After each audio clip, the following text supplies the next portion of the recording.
Bacon Bones. Hi. We're back with another Babysitters Club Bitch Fest. Today we're going to be talking about another mystery, number 12, Dawn and the Surfer Ghost. So this book recently made an appearance in The Unbreakable Kimmy Schmidt, which we were not aware of. That's the only part of the show I've seen is that little clip. I actually watched the entire first season of that show and completely forgot about this episode. I don't think I ever read this book as a kid. Yeah, I'm not sure if I did either. It's definitely one of the more relatively obscure ones. So it's funny that they picked this one out of like the 200 some books in the series to put in the show. Yeah, they may have picked it because it's so obscure, but it was very funny within the context of the episodes. Kudos to them. This book by itself is a great time. Yeah, it's pretty wild. Like, I would say out of the three that we've read, this one and the Claudia mystery are top two. The Claudia mystery is kind of like just a good, solid mystery following a very tried and true format. Like, you have to do Agatha Kirsty. This book is a fever dream. This book is wild. This reminded me of Gem and the Holograms. Yeah, it reminded me of Gem and the Holograms too. Like, the dialogue, the circumstances, the wackiness, like, it all just made me think about Gem. If you like campy 80s stuff, like, you'll love it. Yeah, I really enjoyed this one. I thought it was hilarious. It was so funny. I don't even know if it was supposed to be funny, but, like, I lost it several times reading this. Let's talk about the plot of this book. So, at this point in the series, Dawn has temporarily moved back to California because she was really homesick. She missed her dad. She missed her brother. So she's been back for a few months. That's why Shannon was taking part in the last book. So this book mostly takes place in California. We do get a few babysitting chapters that take place back in Stony Brook, so there's still kind of a link back to the Babysitters Club. Dawn actually has a babysitting club out in California with her friends called the Weeheart Kids Club. It's sort of more relaxed than the Babysitters Club, but it's still nice to see. There's kind of like a parallel? Yeah, there's kind of like a Bizarro chapter 2 that happens early in the book where she describes all the girls from the Weeheart Kids Club. There's only 4 of them, but yeah, it's very strange to see other people being described in this manner, but yeah.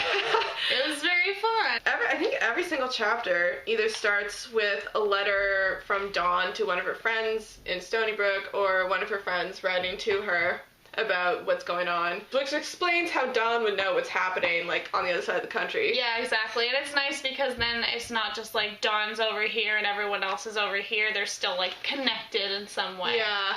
Since Dawn's been back in California, she has decided to start surfing lessons with her best friend, Sunny. I feel like neither Anna Martin or the ghostwriter had ever been to California. They just, like... Yeah, it's like a crash course in, like, California slang that I don't think anyone actually ever used back then. You know, like, gnarly and... I still use gnarly. I know, but people now use it kind of ironically. Yeah. I think every single character in the California part has some shade of blonde hair. It's described very specifically, like, what kind of blonde hair they have. And their names are all weird. Like Gonzo and Thrash. Oh yeah, the 2 of the babysitting charges in California, their names are Clover and Daffodil. So much weed being smoked. So while they're at the beach, they see all the older surfers hanging around who are presumably in their early 20s. She meets this guy whose nickname is Thrash, and supposedly he's the best surfer on the beach. He's 20. Dawn makes it very clear that she's not interested in him romantically. She just thinks that he's interesting.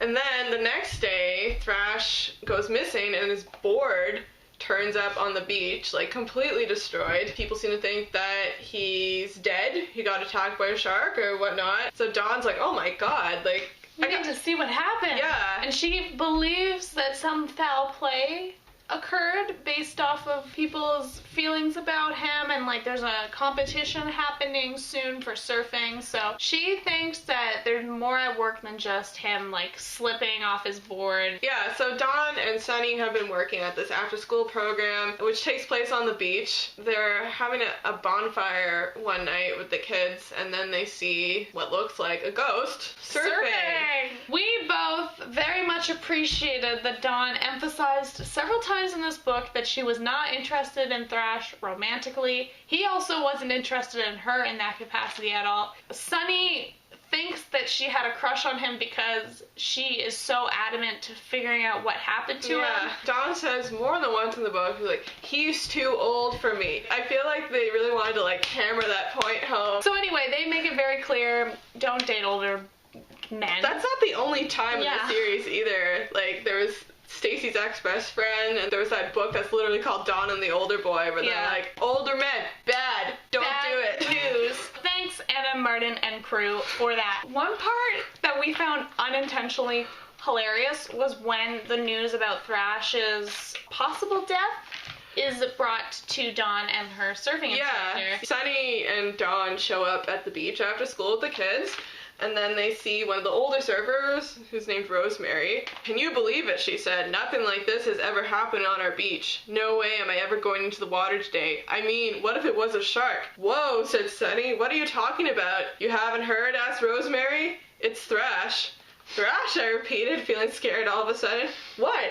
What happened to him? He's dead. I don't know why, but like the first time I read that, like I cracked up. So different from like, say, Kristy and the Missing Child, where they're like, Jake could be gone forever, but here they're just like, he's dead. yeah, just like point blank. But continuing on, it gets even worse. Yeah, like this Rosemary is like the most blasé character I've ever encountered in a book. Dawn says, I was stunned. No way, I'm sure he's around somewhere. The police have been searching all day, said Rosemary. There's no sign of him anywhere. But a shark, asked Sunny. There aren't any sharks around here, are there? Rosemary shrugged. Who knows? Anyway, maybe it wasn't a shark. Maybe he just wiped out. Maybe his board hit him on the head and he drowned in the undertow. It's pretty wicked sometimes, especially down by the break where he likes to surf. I mean, likes to surf. She shrugged again. Anyway, he won't be surfing anymore. Gotta run, said Rosemary. Sorry for the bad news. Sorry for the bad news. He's dead. There's zero, like, cues, really, physical cues besides her shrugging, which shows indifference. So, like, I don't know what was going on here. She was on some serious drugs. Yeah. Like, everyone is smoking weed in this book, except for the kids. Honestly, even maybe they're high just by being around all these people. Secondhand high. Woo! It's a thing. I laughed so hard the first time I read that, and then I reread this recently. Like, I knew we were going to be filming this, and I laughed again, like, even more. Like, even though I knew it was coming. Yeah, well, the first time she read it, like, I hadn't read it yet, and she was reading this part aloud to me. I was like, this sounds like an episode of Gem and the Holograms. Deadpan delivery of really important information that could be emotionally devastating. Yeah, Gem is a gift to us all. Dawn really wants to find out what happened to Thrash. She goes to the police several times asking them for updates. They just get really sick of seeing her. They don't really seem to care that this guy disappeared. Like, oh, that bum, ha ha ha. Yeah, which I guess is pretty true to police procedures today. Like, yeah. Anna, Martin, and crew knew what was up back then. Anyway, so she was talking to somebody, either like one of the other surfers or like one of the cops. He says like, oh, if his body washes up, it'll be by the pier. And then Dawn's like, okay. So Dawn goes to the pier. She says to look for some sign of Thrash. Like, she knows that she might find a body, and she's like, okay with that? She doesn't seem to be bothered by it. Needless to say, she does not find a body. This does not take an R-rated turn. Nope, it's all still PG by the end. So it turns out that Dawn goes to the beach canteen, and she sees this guy working in the kitchen. Obviously, on the other side of the counter, she sees this guy working, wearing sunglasses. And a baseball cap. Indoors. The nape of his neck is really pale. Like, his hair must have been longer before. And then she sees how many earrings he has in each ear. And, like, she had noticed that on Thrash when she met him. And then she realizes that this guy has the same amount of ear piercings as Thrash does. So it turns out that this guy is Thrash. Big surprise. He faked the whole thing. So it turns out that one of the other surfers, whose name is Gonzo. Who thought that would be a cool name for a surfer? Yeah. Like, out of all the Muppets. Should have picked Kermit at least. So it turns out Gonzo had sabotaged Thrash's surfboard, he had tampered with it, and then Thrash wipes out. Gonzo wanted Thrash out of the competition. So Thrash decides to fake his own death, as one does. After after Dawn sees this guy working at the restaurant, she comes across the same guy tampering with Gonzo's board, and she's like, hey, what are you doing? So eventually she convinces Thrash to go to the police and tell them what happened. She convinces him not to tamper with Gonzo's board. How nice. And it also turns out that the ghost was really just Thrash all in white surfing at night to kind of spook people. This guy's the most extra person. He's so extra. And then at the end of the book, doesn't he move away to like Australia? Yeah. Which is also very extra. Yeah, there's a surfing competition at the end of the book. Thrash wins, I think. Yeah, best he wins overall. in his category. Dawn actually wins 3rd place in her category, the beginner category. I thought that was realistic. Like, that's her first... it's nice. And she was super excited to have won 3rd place because she had only just started. 10 out of 10 for attitude and effort. In this book, there is still a babysitting subplot that takes place in Stony Brook. It really has nothing to do with anything. Yeah, I kind of wonder if they just, like, come up with the B plots separately and they just, like, keep them on file and they just, like, figure out a way to work them into the plots, and they're like, well, we haven't used this one yet. You're probably right. This one, it was just these 2 twins, Marilyn and Carolyn. They're regular babysitting charges. Yeah, we see exactly. them quite a bit in the series. So they got into gymnastics recently, and Marianne is babysitting them while they're showing her their gymnastics routine. And then the phone rings, and then for some reason, Marianne leaves the 2 girls downstairs while she goes to answer the phone. What are you thinking? Like, this is an accident waiting to happen.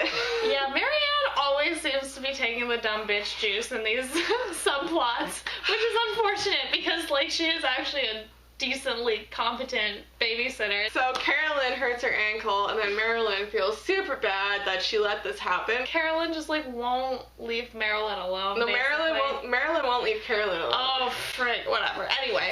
They end up driving everybody crazy. The babysitters solve it. What does this have to do with anything? Yeah, exactly. Ellen Miles, I think she may have written the entire mystery series, at least most of it, and as well as several of the main series. So I have a feeling she was really tired of writing the descriptions of all the characters. Here's how Dawn describes herself in this book. I guess my life might seem a little confusing to anybody else, but to me it makes sense. Let's see, how can I explain everything? Maybe I'll practice something I've been learning in English class and make an outline. Have you ever been asked to do that? You know, of Roman numerals and letters and everything? It's not easy, but it can be a good way to sort out a lot of information. So here goes. And there's literally an outline in the book. This was probably the ghostwriter who made an outline for herself to, like, write this in actual paragraphs in the book. And then she was probably, like, you know what? Screw it. You could write anything at this point in this series and people would buy it. I admire that amount of bravado. It takes work to write a ghostwriter series for sure. Oh yeah. They are the unsung heroes of children's lit in the 80s and 90s. We thought that was very amusing. Overall though, I have to say the ghostwriter also got Dawn's voice pretty spot on. I think for whatever reason, Kristy was just a misfire. So I'd be interested to read another mystery with Kristy and see if the voice is better. I mean, honestly, the plot of the Kristy book was not the most exciting to begin with, so... That's really saying something, considering there was a child that was missing. I know, but I was bored. This one was very exciting, so it made up for the misery we felt. So this book is definitely, like, quality-wise, objectively, it is not a good book. Enjoyment-wise, this is a solid 10 out of 10. I agree. Don't go into this book expecting it to be good. If you expect it to be good, you will be disappointed. If you know that it's probably going to be really cheesy and really out there, then you will really enjoy this. Yeah, I agree. Just read it. You'll have fun. That's really all we have to say about it. You're either going to love it or you're going to hate it. Because Goodreads... 3.5 out of 5. People give it 1 star or 5. Yeah. Nothing in between. So anyway, I hope you guys enjoyed listening to us talk about Babysitter Club Mysteries. Next time, we're going to be going back to the original series all the way to number 1, Kristy's Great Idea. I'm really excited to talk about it. Yeah, me too. Tune in next time, and we'll talk to you later. Bye.